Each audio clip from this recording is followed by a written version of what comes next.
ઉપાધ્યાય કૌશલ કેન્દ્ર સીપી પટેલ અને એફ.એચ. શાહ કોમર્સ કોલેજના આણંદ દ્વારા 18મી જુલાઈ 2024ના રોજ bachelor of vocation banking and finance અને ડિપ્લોમા ઇન બેન્કિંગના પ્રથમ વર્ષના વિદ્યાર્થીઓ માટે અમૂલ ડેરી મુલાકાતનું આયોજન કરવામાં આવ્યું હતું।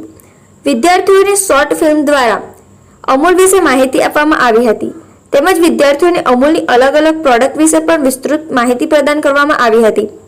સરદાર પટેલ એજ્યુકેશન ટ્રસ્ટના મેનેજિંગ ટ્રસ્ટી અને secretary doctor V N. Patel sir, કોલેજના આચાર્ય ડોક્ટર આર.ડી. મોદી સર, વિભાગના director doctor Aashav Patel sir અને head of department doctor Chirag Shastri sir તથા ફેકલ્ટી મિત્રોએ સર્વને શુભેચ્છા પાઠવી હતી।